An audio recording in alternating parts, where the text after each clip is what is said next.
Olá pessoal, tudo bem? Como é que vocês estão? Bom, hoje então nós começamos o nosso quinto e último módulo do curso. Nós vamos falar sobre imprensa e como vocês já sabem, as nossas primeiras aulas sempre trazem os principais conceitos e definições que vocês vão precisar saber antes de começar a trabalhar com qualquer fonte histórica. Então aqui não seria diferente. Eu vou apresentar para vocês algumas das características e definições da imprensa que vão ser essenciais para entender e para trabalhar com essa fonte durante todo o processo, né? Desde a coleta de informações até a análise dos dados. Então, quando a gente fala de imprensa, né, a gente fala, sobretudo, na imprensa em três fontes, em três tipos, em três frentes, que seria a imprensa impressa, a imprensa falada e a imprensa televisionada. E é claro, com a internet, essa frente, essas formas de atuação da imprensa se ampliaram, se expandiram para outras formas, que também fazem parte da imprensa. Existe uma grande discussão sobre o que é mídia, o que é imprensa e como que a gente utiliza essas duas palavras, essas duas definições.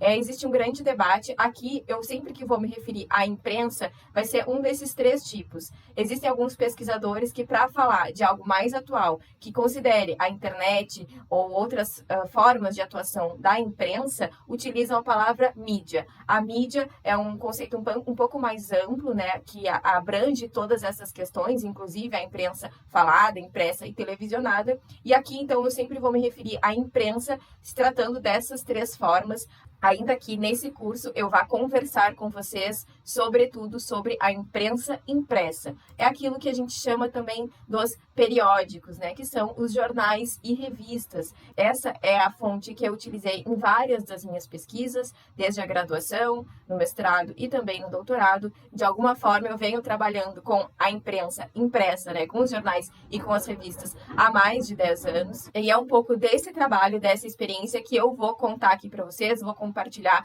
dos autores que eu utilizo, das definições que eu utilizo e daquilo que tem sido muito útil nas minhas investigações. Bom, então vamos começar pensando na imprensa como fonte histórica, né? Hoje, apesar de ser uma fonte extremamente utilizada, não só por historiadores, mas por pesquisadores de várias áreas, várias formações, em trabalhos também de temas completamente diversos, então é uma fonte já histórica, né, bem consolidada na área das ciências humanas, e mesmo se a gente for pensar outros pesquisadores, profissionais que não trabalham de forma científica ou acadêmica com alguma pesquisa, mas acabam recorrendo aos jornais, às revistas ou à imprensa de maneira geral para pesquisar algum fato, algum fenômeno que ele esteja procurando. Então, a imprensa é, sim, uma fonte histórica muito utilizada, mas nem sempre foi assim. Eu vou contar um pouco dessa trajetória dessa fonte histórica, porque é importante para a gente entender as suas características, né, como ela é entendida e como que a gente pode trabalhar com ela de uma forma correta e segura.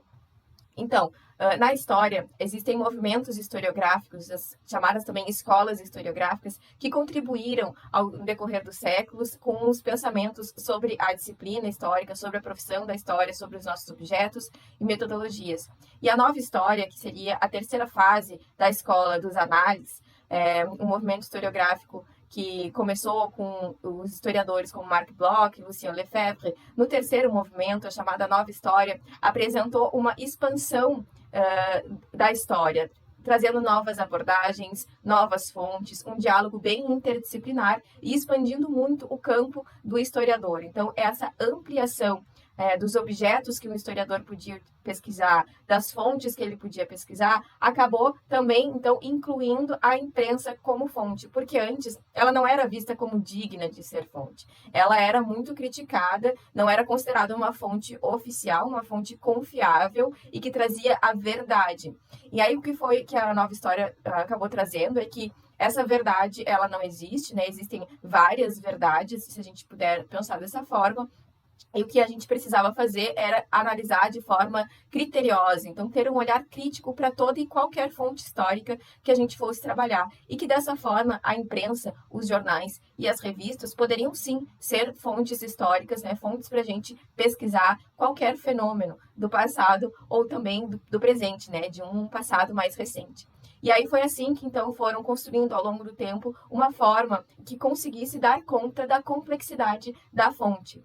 E aí, só que, claro, isso não aconteceu de uma hora para outra, isso demorou um tempo. E existia um debate tão grande com relação às fontes, e aqui vou falar do caso da imprensa, que, por um lado, existiam aquelas pessoas, né, aqueles pesquisadores, aqueles profissionais da história que suspeitavam por completo dessa fonte, justamente porque ela era subjetiva, não era uma fonte que trazia a verdade, e, por outro lado, pesquisadores que enalteciam aquela fonte, enalteciam os jornais, a imprensa, dizendo, inclusive, que ela era, sim, um repositório da verdade, que ela era a fonte mais confiável para se pesquisar qualquer fenômeno. Então, entre esses dois lados, né, completamente opostos, e até um pouco radicais, né, pensando assim, se tentou encontrar um meio termo, um caminho que a gente soubesse que a verdade não existe em nenhum documento, todo e qualquer documento, toda e qualquer fonte histórica, ela é produzida, né, e ela precisa ser analisada de uma forma criteriosa, contextualizada, né, que não existe uma verdade, existem visões, versões sobre um passado, né, sobre um fato, e que todo e qualquer documento pode ser, sim, estudado, ainda que seja visto como mentiroso,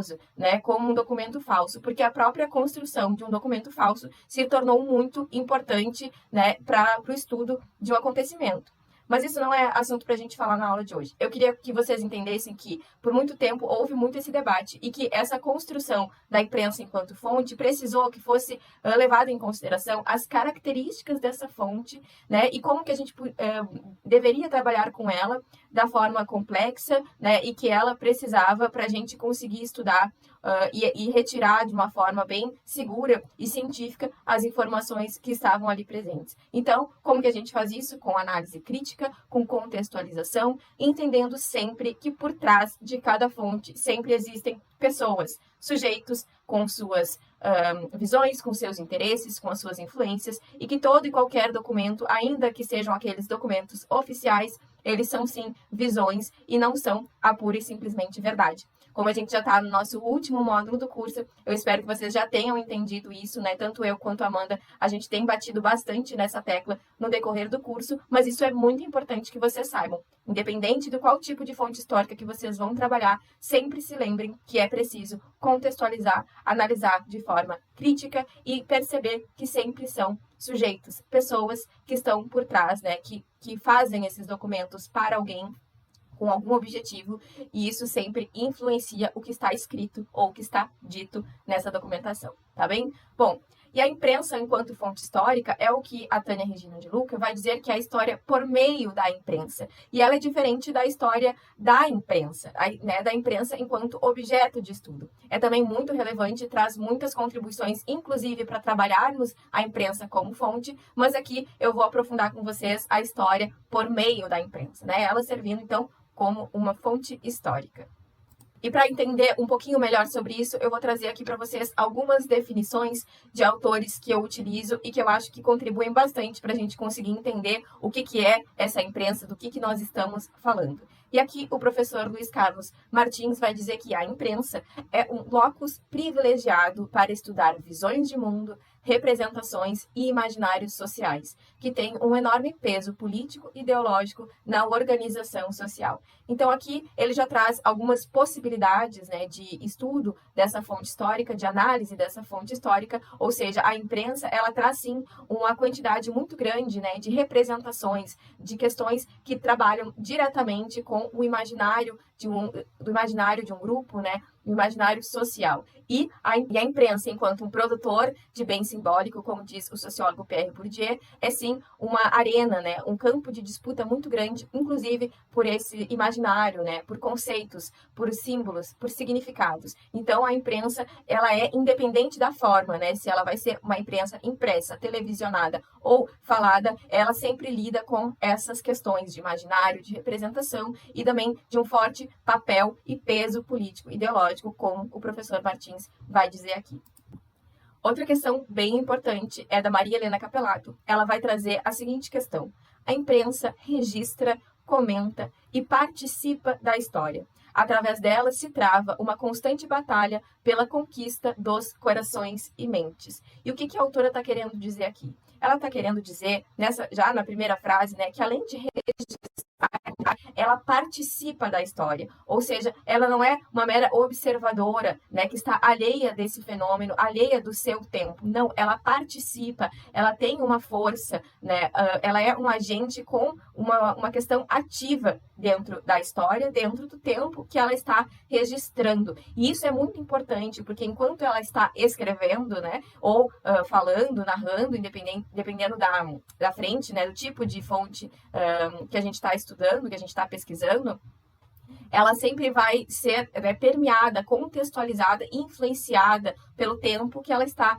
vivendo, por aquilo que ela está presenciando. Então, isso é muito importante para a gente sempre entender quando estiver analisando a fonte da imprensa, né? No caso aqui, que eu vou falar mais os jornais e as revistas. Outra questão importante é que ela fala que através da imprensa se trava uma constante batalha pela conquista dos corações e mentes. E é um pouco do que o Martins falou, né, na outra citação que eu trouxe para vocês, que é a ideia de imaginário, né, de representação e de um campo mesmo de disputa, né, política, mas também uma disputa ideológica e simbólica. Então, essa conquista de mentes, né, essa conquista de corações, que seriam também, né, dos leitores, né, dessa imprensa ou dos ouvintes, né, dependendo de qual tipo de imprensa que a gente está falando.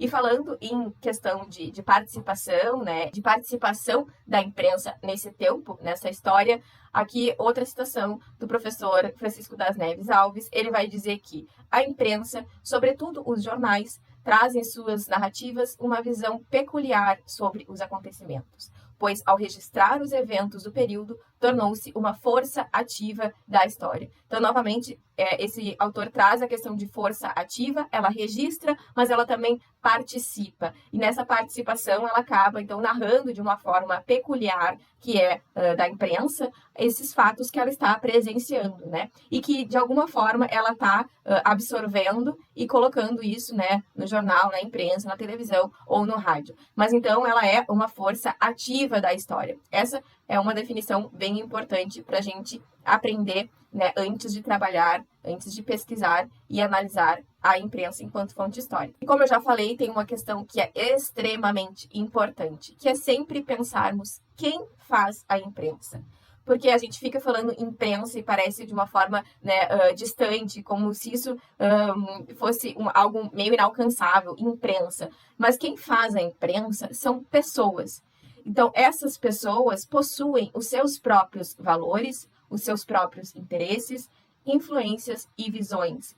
Então, são essas pessoas, as várias pessoas que constroem a imprensa, constroem diretamente e indiretamente, estão presentes nessa imprensa, é que constroem as narrativas sobre aquilo que elas estão presenciando, né? Sobre aquilo que elas estão narrando. E isso é extremamente importante, de novo, para que a gente pesquise com os jornais, né, com as revistas, porque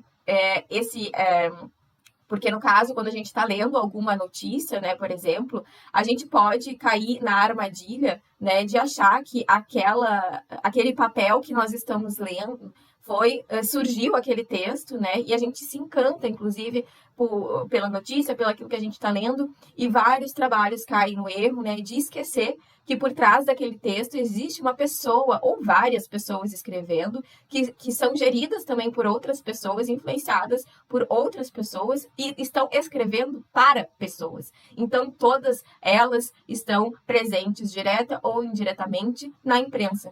E elas serão fundamentais, como a gente vai ver no decorrer desse módulo, para que a gente consiga entender e analisar de forma bem aprofundada e com qualidade a imprensa enquanto fonte histórica. Tá bem? Então, eu falo isso porque já presenciei, né, já li vários trabalhos que pesquisam fontes históricas, mas que desconsideram essas questões. E essa é algo, parece meio óbvio, parece um pouco bobo, mas é muitas vezes esquecido sim. E aí o que acaba acontecendo, né? Essa pessoa esvazia um pouco, esvazia a fonte, esvazia o texto e não fica um trabalho de qualidade de discussão. E não é isso que nós queremos aqui, né? Então, nunca se esqueçam de que quem faz a imprensa são pessoas para pessoas. Então, por isso que não existe neutralidade na imprensa, porque ela é feita por essas pessoas, como nós, que temos os nossos interesses, as nossas visões, somos influenciados por N questões, né? E temos e também, né, as outras pessoas que estão envolvidas nesse jornal, nessa revista. Então, não existe neutralidade. E essa é uma outra questão muito importante para trabalhar com a imprensa, porque muitos jornais, revistas, né, programas de televisão ou de rádio se colocam como neutros, como imparciais, mas isso não existe. É muito importante que a gente esteja atento a essas questões. Não existe neutralidade ou imparcialidade. Então, sempre terão os interesses, né, as influências da imprensa. E então a gente tem que tomar cuidado com essa armadilha que muitas pessoas, né, muitos pesquisadores também caem, e não é pouco. Então a gente tem que tomar bastante cuidado com isso. Nunca se esqueçam de que tudo que vocês estiverem lendo ou ouvindo em uma fonte, e aqui na imprensa, ela não é neutra. Nunca é. Mesmo que ela diga que seja. E aí, como, né, a gente vai lidar com essa parcialidade e com essas armadilhas da fonte, a gente vai ver na próxima aula. Mas aqui, vamos voltar para as definições. Bom, então, para entender, né, um pouco mais da construção das características e definições dessa fonte, o que a gente precisa saber? Que em um jornal, numa revista, né, ou numa televisão, no rádio, mas aqui eu vou focar no jornal, existem vozes, inúmeras vozes, né, das pessoas que estão escrevendo ali aquela notícia, dos repórteres, dos seus superiores, das pessoas que financiam esse jornal, enfim, inúmeras vozes. Existe uma grande variedade de pessoas, né, como eu já falei, direta ou indiretamente ligadas à imprensa, ligadas a essa fonte e, obviamente, a tudo que eu estou lendo, né, a tudo que eu estou pesquisando. E o jornal também possui a sua hierarquia, e isso é muito importante, porque vamos supor que ainda que um redator, um jornalista de um periódico escreva, tenha uma opinião e ele discorde, né, de alguém ou do viés ideológico até do jornal, ele pode pensar de forma diferente, mas se ele é mandado, se existe uma hierarquia que, de certa forma, controla e filtra aquilo que ele está escrevendo ou pensando, isso é muito importante para a gente entender, porque por causa dessa hierarquia, vários textos, né, passam por certos filtros e às vezes existe até uma encomenda, enfim, diversos casos que podem acontecer na imprensa e que passam então por essa questão hierárquica, né, e que é dos proprietários, né, dos diretores, dos financiadores, das pessoas que têm interesse então nesse jornal, nessa revista ou em outro tipo, né, da fonte da imprensa. Importante a gente saber que existe também o público, né? O público não pode ser esquecido, é para o público que se escreve, né? Para esse público-alvo, né? Para esse público que se procura atingir com o texto, né? Com a mensagem da imprensa. Então, é para este público que se fala, né? E normalmente um jornal, uma revista também possui várias colunas, né? Colunas de temas específicos, de temas variados, depende muito do jornal, da revista que a gente está analisando, mas normalmente existe mais de uma coluna que vai tentar, então, atingir os interesses, né, desse público. Os anúncios, vários anúncios de diversos tipos também em empresas, e esse também é um aspecto muito importante para a gente trabalhar com imprensa, porque eles pagam, né, por esse espaço. E este pagamento, né, gera uma espécie de contrato, de relação entre o jornal, no caso, e o seu anunciante, né, o seu pagante. Isso o tamanho desse anúncio, o valor que é investido, tem uma relação ali bem importante para a gente considerar, para a gente analisar quando estiver trabalhando com a imprensa. E notícias, né? O jornal é construído principalmente em cima de notícias. Essa construção de notícia, ela também é cultural, como a gente vai ver no decorrer deste módulo. O que se entende por digno de notícia não é permanente, não é estático, ele é uma construção e vai se alterando com o decorrer do tempo. Aquilo que era visto como importante em um período pode já não ser mais atualmente, e assim sucessivamente. E essa é uma questão também importante. A ideia de notícia, ela é construída socialmente, culturalmente, né? E é nesse desejo também de notícia, de se manter informado, que a imprensa se constrói, né? E busca fortalecer, então, a importância, né, de existir.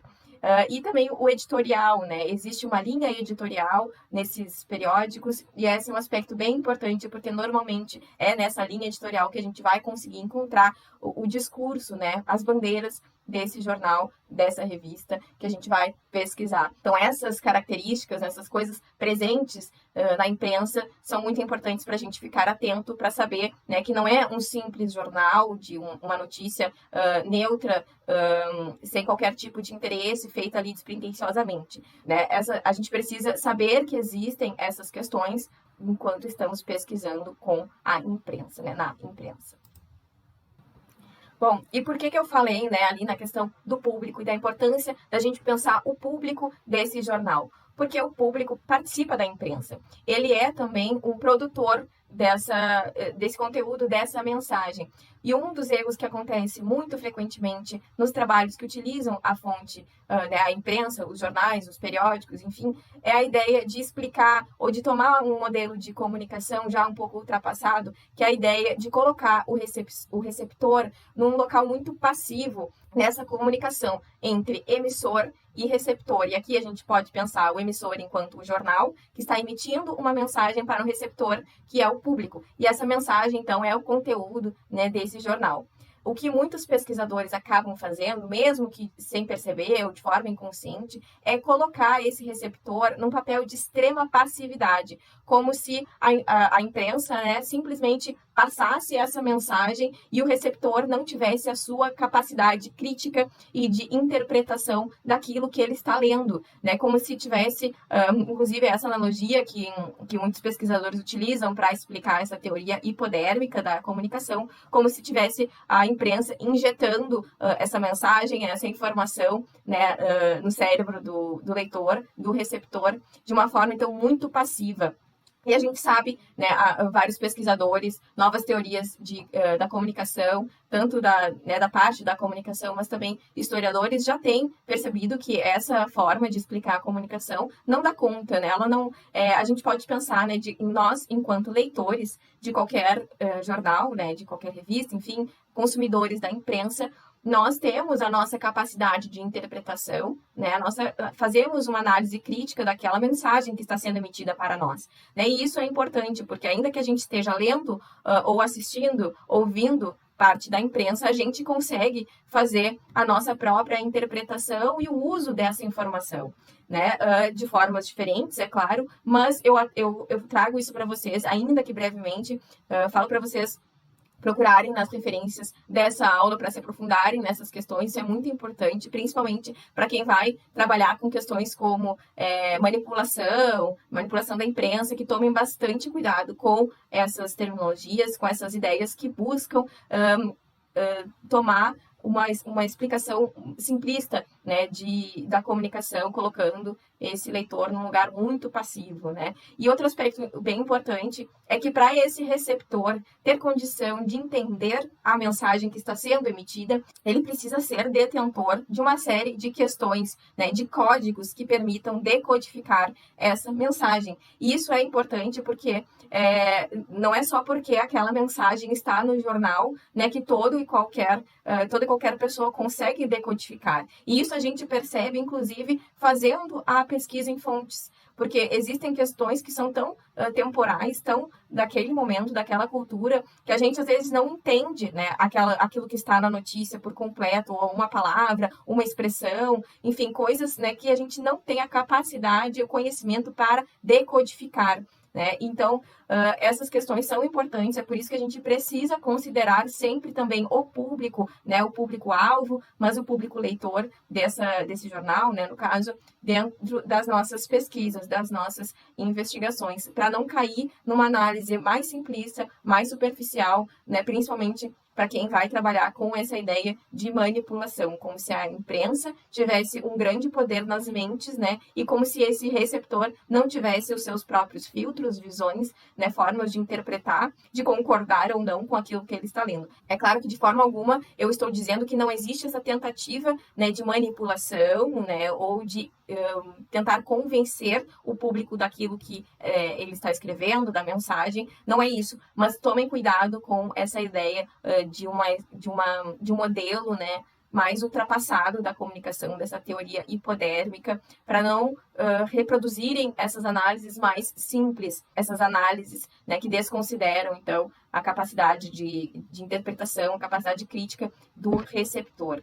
E aí, então, para quem quiser se aprofunde nessas questões das leituras que a gente apresenta para vocês nas referências bibliográficas dessa aula, então busquem, se informem, leiam bastante sobre isso, porque vale bastante a pena. E aí, então, né, para explicar melhor, eu trouxe essa citação do professor Luiz Carlos Martins. Ele fala bastante sobre isso nesse livro que eu coloquei para vocês na referência, e ele fala, então, que as mensagens obrigatoriamente incorporam ideias, conceitos, visões de mundo, cuja origem e compartilhamento localizam-se para além dos produtores, envolvendo também os consumidores, que aqui, no caso, são os leitores. Então, aqui, o professor Martins, né, eu falo professor porque ele foi o meu professor. Então, aqui, né, o autor apresenta esse lugar esse papel ativo também do consumidor, né, também do leitor. E isso é muito importante para a gente conseguir entender a complexidade da imprensa, né? E ele coloca, o autor deixa isso bem claro no seu texto ao colocar, né, que o público não é passivo. Inclusive pode ser até entendido como uma espécie de produtor da mensagem, de produtor desse conteúdo, na medida não só que esse conteúdo foi feito pensado para um público-alvo, mas que esse público tem uma capacidade de interpretação, né, e de apropriação ou não dessa mensagem e de uso dessa mensagem que está sendo emitida através da imprensa. Então, por isso que eu trago essas questões para que vocês, né, não caiam nas armadilhas, né, e até num desconhecimento da complexidade dessa fonte, né, e é por isso até que criamos esse curso, porque percebemos, né, a quantidade de trabalhos e de pesquisadores que tinham desconhecimentos de questões bem importantes das fontes históricas. Tá bem? Bom, então esses são os principais aspectos, né, as principais definições que vocês precisam saber, né, sobre a imprensa antes de trabalhar com elas, mas sem esquecer dessas questões ao longo da investigação de vocês. Mas aqui vamos recapitular, então, as coisas mais importantes, os aspectos essenciais, né, de definições, conceitualizações e características dessa fonte. Então, a primeira coisa, né, a imprensa é feita por pessoas e elas possuem as suas visões de mundo, né, as suas subjetividades, seus interesses, influências, e elas são várias, né? Não é apenas uma pessoa que produz, né, um jornal, que faz um programa de televisão, que faz um programa de rádio. Existem várias pessoas, inclusive, né, como eu falei, os leitores, né, o público. Então, todas essas pessoas possuem as suas visões de mundo e a imprensa é feita por elas também para pessoas. Então, nunca esqueçam disso quando vocês estiverem trabalhando com imprensa. A segunda coisa é que as notícias, né, esses textos, são sempre recortes de algum acontecimento, de algum fenômeno, e não o espelho do real ou o repositório da verdade. E esse é um aspecto importante porque também ainda encontramos trabalhos que vão até a imprensa com o objetivo de encontrar a verdade, né? Encontrar o que de fato aconteceu. Mas tomem cuidado, né? O jornal ou a imprensa de maneira geral não é um repositório da verdade. Ainda que a gente consiga, sim, tirar questões bem objetivas, né, e verdadeiras, mas ela não pode ser vista, né, como um repositório, como um espelho do real. Né? A gente sempre precisa lembrar, né, de que são visões de mundo, né, de pessoas para pessoas, e que são sempre interpretações sobre algo que aconteceu. E por isso, ele não pode ser visto como um repositório da verdade, como um espelho do real. A outra coisa é que o tipo de notícia e informação que a sociedade busca e os jornais divulgam muda com o tempo e com o contexto. O que eu falei para vocês, aquilo que é visto como notícia, né, digno de ser noticiado, ele não é permanente. Ele altera com as necessidades, com as demandas, com a cultura daquele momento. Então, esse é um aspecto bem interessante, bem importante, porque, né, diz bastante sobre a natureza dessa fonte, né, sobre como ela é construída e como ela é alterada, as transformações que acontecem nessa fonte no decorrer do tempo. E outra coisa muito importante que vocês precisam lembrar, precisam saber, é a presença dessas influências ocultas, como fala a Tânia Regina de Luca. Vamos saber que influências ocultas são essas, né? Por quem esse jornal pode estar sendo influenciado, ou essa notícia, e aí isso tem questões bem importantes de análise que a gente vai ver nas próximas aulas, mas que permitem, então, que a gente busque decifrar, ainda que, né, superficialmente, um pouco dessas influências ocultas, que a gente nem sempre consegue ver a olho nu, nem sempre isso está muito claro, né, enquanto a gente está pesquisando, principalmente quando a gente faz isso sem o conhecimento das características dessa fonte. Então, outra coisa, né, retomando a ideia do cuidado com essa ideia simplista de manipulação da imprensa, né, de uma teoria hipodérmica que não considera o papel de ativo, né, e a capacidade crítica de interpretação do receptor dessa mensagem. Então, isso não acontece de uma forma simples, né, de uma forma hipodérmica, de uma forma só de unilateral, né? Existe uma participação ativa desse leitor, enquanto produtor dessa mensagem, também como fala o Martins, e esse é um aspecto que vocês precisam saber, precisam lembrar, sim, enquanto estiverem pesquisando com a imprensa. E por último, né, lembrando que todo e qualquer jornal, revista, né, ou a imprensa de maneira geral, possui uma linguagem específica e uma estrutura também específica, né, de organizar e de apresentar essa mensagem, né? E é importante que vocês saibam e consigam analisar as características, né, o tipo de linguagem, a estrutura desse jornal, desse periódico, né, ou desse programa de televisão, de rádio que eu estou pesquisando, de que forma ele é organizado, a linguagem que é utilizada. Enfim, todas essas questões que também envolvem muito o conteúdo e a materialidade da fonte, né, da imprensa. E essas são as principais coisas que vocês precisam saber a nível de conceitos e definições e características da imprensa enquanto fonte histórica, tá bem? E, claro, se aprofundem em questões que são mais específicas para os trabalhos, né, para os objetivos de vocês. Lembrem-se sempre das referências bibliográficas, né, das leituras, das indicações que nós fazemos dos textos, para que vocês consigam ali, né, buscar não só as referências de tudo que nós falamos aqui no decorrer dos módulos, das aulas, mas também para se aprofundar naquilo que mais interessa a vocês. Então, essa foi a nossa primeira aula do módulo de número 5. A gente segue depois com as outras aulas. Muito obrigada e até mais!